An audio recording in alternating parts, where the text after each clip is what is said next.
Hello students, good morning, नमस्ते. I am good and I hope you guys are absolutely fine. तो आज के lecture के हमारे टॉपिक होंगे cell, EMF and terminal voltage. तो सबसे पहले हम सेल से स्टार्ट करते हैं. तो किसी इलेक्ट्रिक सर्किट में इलेक्ट्रिक करंट के फ्लो को कॉन्टीन्यूसली मेंटेन करने के लिए हमें किस चीज़ की रिक्वायरमेंट होती है. मैं फिर से रिपीट करता हूँ, ये एक इलेक्ट्रिक सर्किट है. ये इलेक्ट्रिक सर्किट का एक रेजिस्टेंस है और हमें इलेक्ट्रिक करंट के फ्लो को कंटिन्यूअस मेंटेन करना है. तो हमें करंट के फ्लो को मेंटेन करने के लिए पोटेंशियल डिफरेंस की रिक्वायरमेंट होती है. किसकी रिक्वायरमेंट होती है? पोटेंशियल डिफरेंस की. और ये पोटेंशियल डिफरेंस हमें कौन प्रोवाइड करता है? ये पोटेंशियल डिफरेंस हमें प्रोवाइड करता है इलेक्ट्रिक सेल. तो electric cell is a device which provide us a potential difference and due to which continuous flow of electric current in a circuit is maintained. Okay, तो definition बनेगी, a cell is a device which provides the necessary potential difference to an electric circuit to maintain a continuous flow of current in it. अब बात आती है कि cell की internal structure कैसी होती है. ये देखिए, तो इलेक्ट्रिक सर्किट जब आप देखेंगे इसी में आप प्लेलिस्ट में देखेंगे 12th क्लास प्रैक्टिकल, अगर आप देखेंगे एक्सपेरिमेंट देखेंगे प्लेलिस्ट में मेरी चैनल में, तो आप देखेंगे मैंने कई प्रैक्टिकल भी एक्सपेरिमेंट भी परफॉर्म करवा रखे हैं क्लास 12th के ही. तो उसमें मैंने करवा रखा है internal resistance, how to calculate internal resistance of a cell, how to compare EMF of a cell. तो वो हमारा होता है पोटेंशियोमीटर से, जो हम आगे की क्लासेस में परफॉर्म करेंगे. तो उसमें मैंने बताया था कि सेल होते हैं लेक्लांसे सेल और डैनियल सेल, मैंने उसमें डेमोन्स्ट्रेट किया हुआ है. और कोई भी सेल होता है उसके अंदर दो मेन चीज़ होती हैं, दो मेन पार्ट होते हैं सेल के. एक तो होता है इलेक्ट्रोलाइट सॉल्यूशन. हम इस पर बहुत ज़्यादा डिटेल से तो बात नहीं कर सकते, लेकिन मैं आपको बिल्कुल बेसिक बात बताता हूँ. एक तो होता है सेल के अंदर इलेक्ट्रोलाइट सॉल्यूशन और दूसरे होते हैं, और सेल का दूसरा पार्ट होता है इलेक्ट्रोड्स. क्या होते हैं? इलेक्ट्रोड्स. तो ये मैं बना रहा हूँ सेल में इलेक्ट्रोड्स. ठीक है. तो ये होता है, एक होता है पॉजिटिव इलेक्ट्रोड और एक होता है नेगेटिव इलेक्ट्रोड.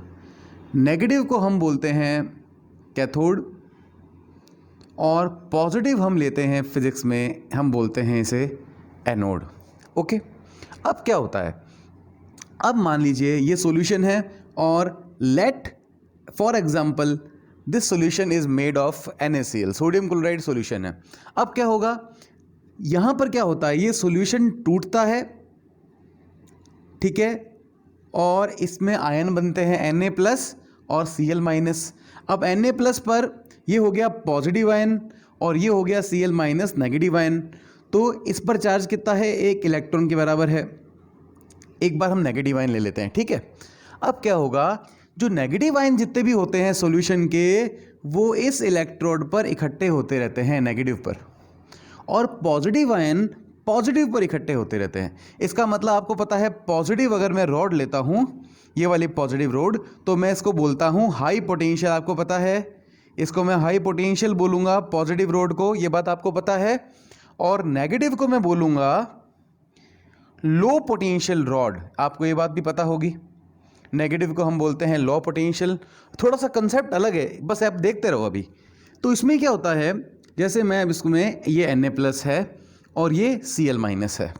तो इसमें पॉजिटिव आयन जो होते हैं वो लो पोटेंशियल से हाई पोटेंशियल मूव करते हैं इनसाइड द सेल, और नेगेटिव आयन जो होते हैं वो हाई पोटेंशियल से लो पोटेंशियल मूव करते हैं ऐसे. और पॉजिटिव आयन कहाँ से कहाँ मूव करते हैं? लो पोटेंशियल से हाई पोटेंशियल. तो आप कहेंगे सर इसके अंदर ये पॉजिटिव आयन ये अट्रैक्ट नहीं कर रहा, ये रिपेल, ये नहीं. यहाँ पर ये सेल का अंदर का पार्ट है जहाँ पर आयन टूट रहे हैं. इसको इलेक्ट्रोलाइसिस प्रोसेस बोलते हैं. आपकी केमिस्ट्री में पूरा चैप्टर है ये. तो ये हम इन बातों पर डिस्कस नहीं करेंगे. फिर मैंने आपको बताया था बेसिक बात हम बात करेंगे कि सेल के अंदर जो सॉल्यूशन है वो ब्रेक होगा और उसके जो आयंस होंगे जैसे पॉजिटिव आयन है ये यहाँ पर इस प्लेट पर इकट्ठे होते रहेंगे ताकि इसके पॉजिटिव, ताकि इस पोटेंशियल, हाई पोटेंशियल इसका मेंटेन रहे। इसको लगातार पॉजिटिव रहने के लिए पॉजिटिव आयंस की रिक्वायरमेंट होती है, इसको लगातार नेगेटिव होने के लिए नेगेटिव आयंस की रिक्वायरमेंट होती है। तभी तो ये पॉजिटिव बनी रहेगी, तभी तो ये नेगेटिव बनी रहेगी। ठीक है, तो ये बात आपको क्लियर हो गई होगी। तो यहाँ पर लेकिन आउटसाइड क्या होता है, यहाँ पर देखिए, यहाँ पर अगर हम पॉजिटिव चार्ज लेते हैं, आपको पता है जब हमने करंट की डेफिनेशन में, डायरेक्शन में भी बात पढ़ रखी है, ये पॉजिटिव आयन है। ये पॉजिटिव आयन किससे रिपेल होता है? ये सर्किट में अब चल रहे हैं, हम सेल से बाहर आ चुके हैं। सर्किट में क्या होता है? पॉजिटिव आयन सेल के पॉजिटिव टर्मिनल से रिपेल होता है और नेगेटिव से अट्रैक्ट होता है। तो इन electric circuit positive ion move from high potential to low potential, but inside the electric cell positive ion move from low potential to high potential. This is the difference. ये बात आप clear हुई? तभी तो देखिए आप अगर कहेंगे कंटिन्यू फ्लो कैसे हो रहा है, ये बात ध्यान दीजिए।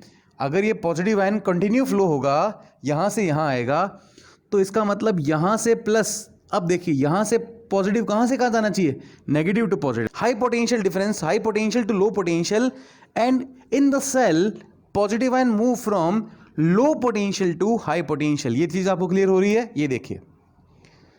ओके, अब हम नेगेटिव आयन की बात करते हैं कि आपको तो पता है कि सर्किट के अंदर हमारी ये मेटल है, और मेटल में क्या होते हैं? मेटल में हमारे पास चार्ज क्या होता है?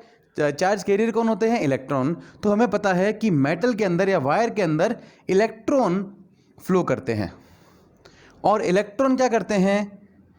सेल के पॉजिटिव से अट्रैक्ट होते हैं। ओके, और सेल के नेगेटिव से रिपेल होते हैं। इसका मतलब इलेक्ट्रॉन कहाँ से कहाँ मूव करते हैं? Low potential to high potential. आप देखें सॉरी, इलेक्ट्रिक सर्किट में इलेक्ट्रॉन्स या नेगेटिव आयंस कहाँ से कहाँ मूव करते हैं? क्योंकि यहाँ पर मेटल की वायर है, इसमें जो चार्ज कैरियर होंगे वो इलेक्ट्रॉन होंगे। तो अभी तक आपने जो लेक्चर पढ़ रखे हैं तो आपको उससे बेसिक क्लियर होगा, तो आपको पता होगा मेटल में इलेक्ट्रॉन फ्लो होते हैं। तो देखिए कहाँ से कहाँ फ्लो हो रहे हैं? Negative potential to positive potential, मतलब low potential to high potential. लेकिन अगर हम अंदर सेल के देखें कि नेगेटिव आयन कहाँ से फ्लो हो रहे हैं, कहाँ से कहाँ, तो आप देखिए high potential to low potential. तो देखिए उल्टी बात चल रही है। In electric circuit negative charges flow from low potential to high potential, and inside the cell negative ion flow from high potential to low potential. तो ये कॉन्सेप्ट आपको क्लियर हुआ? तो कई जो स्टूडेंट्स हैं वो पूछते हैं डाउट में कि सर इलेक्ट्रॉन यहाँ से यहाँ पूरा कैसे मूव कर रहा है? तो मैं कहता हूँ कि इलेक्ट्रॉन देखिए जो आउटसाइड द सर्किट है या सर्किट के अंदर, तो नेगेटिव से पॉजिटिव फ्लो करता है, और negative ion inside the cell देखिए पॉजिटिव से नेगेटिव, ये देखिए, तभी तो देखिए ये फ्लो कंटिन्यूटी मेंटेन हो रही है। तो ये बेसिक बात आप यहाँ पर ध्यान दीजिए। तो आगे बात करते हैं इलेक्ट्रोमोटिव फोर्स की। तो स्टेटमेंट है, डेफिनेशन है, EMF of a cell may be defined as the potential difference between the terminal of the cell when no current is drawn from the cell। देखिए सबसे पहले बिल्कुल बेसिक बात करते हैं। आपने मार्केट से एक सेल परचेज किया जो आपके रिमोट में लगता है, टीवी के रिमोट में, ठीक है? तो उस पर लिखा हुआ है 1.5 वोल्ट। आपने एक सेल परचेज किया, उस पर लिखा हुआ है 1.5 वोल्ट। अभी तक आपने उसे रिमोट में कनेक्ट नहीं किया, तो अभी तक उस सेल के कारण कोई करंट फ्लो नहीं हो रही है।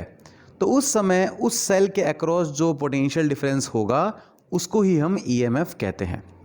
ईएमएफ का मतलब होता है इलेक्ट्रोमोटिव फोर्स, इलेक्ट्रॉन को मोशन करवाने वाला फोर्स। लेकिन यहाँ हमें फोर्स से मिसलीड नहीं करना चाहिए, क्योंकि ये एक फोर्स क्वांटिटी नहीं है, इसकी यूनिट न्यूटन नहीं होगी। तो ये एक वोल्टेज है जिसका नाम है इलेक्ट्रोमोटिव फोर्स। ये है पोटेंशियल डिफरेंस। कब होता है ये पोटेंशियल डिफरेंस? जब उस सेल के कारण सर्किट में कोई करंट फ्लो नहीं हो रही हो, या वो सेल को हमने सर्किट में कनेक्ट नहीं किया है, तब उसके अक्रॉस जो पोटेंशियल डिफरेंस होगा उसको हम ईएमएफ बोलेंगे। क्लियर होगी बात आपको? ओके, तो मैं आपको यहाँ पर एक बताता हूँ सर्किट डायग्राम बनाकर। तो ये देखिए, ये एक सेल है। देखिए अब जो सेल होता है उसमें सॉल्यूशन होता है, और वो सॉल्यूशन क्या करता है, आपको भी मैंने बताया था अभी लास्ट में इसी क्लास में, कि सॉल्यूशन के अंदर जो आयंस मूव करते हैं। अब सॉल्यूशन का खुद का कुछ रेजिस्टेंस भी होता है। तो सेल के जो सॉल्यूशन होता है, या हम कह सकते हैं सेल ही जो आयंस होता है उनको कुछ अपोज करते हैं, तो उस चीज़ को हम बोलते हैं internal resistance of a cell. कि भाई सेल के जो आयन हैं, सेल के जो इलेक्ट्रोड हैं और सेल का जो सॉल्यूशन है वो भी आयंस के फ्लो में जो अपोज क्रिएट करता है, उसी को हम बोलते हैं internal resistance of a cell. तो किसी भी सेल को हम कैसे रिप्रेजेंट करते हैं, एक तो उसका पोटेंशियल डिफरेंस और एक उसका इंटरनल रेजिस्टेंस। तो यहाँ पर हम लिखेंगे ई, अब देखते रहिए, ठीक है। यहाँ हम लिखेंगे आर। ई क्या है, यहाँ के इसके अक्रॉस, प्लस और माइनस के अक्रॉस पोटेंशियल डिफरेंस, सेल का खुद का पोटेंशियल डिफरेंस। ओके, यहाँ मैं लगाता हूँ की, और ये मैंने सर्किट से कनेक्ट कर दिया। ये सर्किट का खुद का रेजिस्टेंस है कैपिटल आर, ये की है। अब अगर मैं इस की को क्लोज कर दूं तो फिर करंट फ्लो होना स्टार्ट कर देगा, ठीक है। मैंने इस की को ओपन रखा है, ओपन रखा है तो करंट फ्लो नहीं हो रहा है, ठीक है। ओपन रखा है तो करंट फ्लो नहीं हो रहा है। इस समय अगर मैं यहाँ पर एक वोल्ट मीटर कनेक्ट कर दूँ, क्या कनेक्ट कर दूँ मैं, यहाँ पर एक वोल्ट मीटर कनेक्ट कर दूँ, तो ये वोल्ट मीटर क्या करेगा, ये वोल्ट मीटर मुझे जो इसके अक्रॉस पोटेंशियल डिफरेंस बताएगा, वो पोटेंशियल डिफरेंस ही इलेक्ट्रोमोटिव फोर्स होगा। क्लियर होगी बात आपको। Electromotive force is defined as the potential difference across the terminal of the cell. This is the potential difference across the terminal of the cell when no current is drawn from the cell. ठीक है। तो आप कहेंगे sir एक बात हो, आपने volt meter यहाँ से यहाँ क्यों कनेक्ट किया, इसके यहाँ पर क्यों कनेक्ट नहीं किया। अरे ये पूरा एक सेल है, ये एक मैंने आपको internal resistance of a cell है, ये सेल का ही पार्ट है, ठीक है। तो मैं क्या करूँगा, वोल्ट मीटर कैसे कनेक्ट करूँगा, एक जो एंड होगा, टर्मिनल होगा वोल्ट मीटर का, वो नेगेटिव एंड से कनेक्ट करूँगा, और एक एंड होगा जो पॉजिटिव एंड से कनेक्ट किया होगा, वैसे ही करूँगा। और इसमें सेल का इंटरनल रेजिस्टेंस भी इंक्लूड होगा, क्योंकि वो सेल का ही एक पार्ट है। क्लियर हुई बात आपको। ओके, अब मान लीजिए मैं यहाँ पर स्विच ऑन कर देता हूँ, की ऑन कर देता हूँ, प्लग लगा देता हूँ की में, तो करंट फ्लो स्टार्ट हो जाएगा, ठीक है। ओके, जैसे ही प्लग लगाऊंगा करंट फ्लो स्टार्ट हो जाएगा। अब इस समय जब करंट फ्लो हो रहा है, उस समय जो पोटेंशियल डिफरेंस होगा अक्रॉस द सेल, ये पोटेंशियल डिफरेंस हमारा होगा, इस समय ये होगा टर्मिनल वोल्टेज।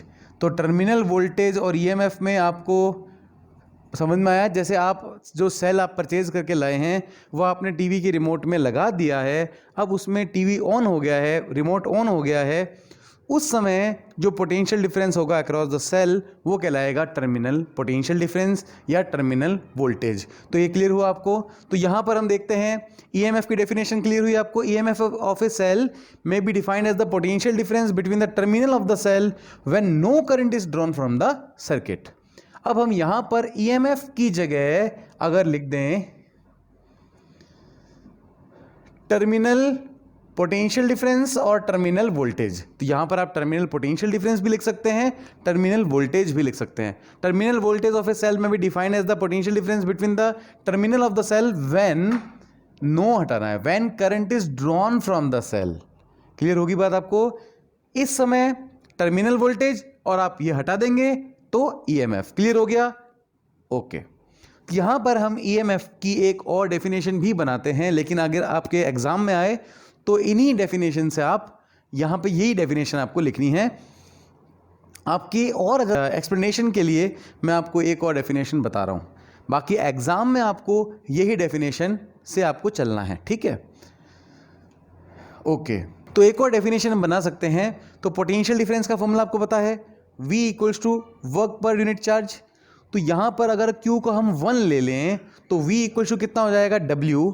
तो यहां पर बोलेंगे the work done by a cell, work done by a cell to bring a unit positive charge from one terminal to the other terminal of a cell is called EMF. तो cell unit positive charge को एक terminal से दूसरे terminal तक लाने में जितना work करता है वो भी ईएमएफ के इक्वल होता है।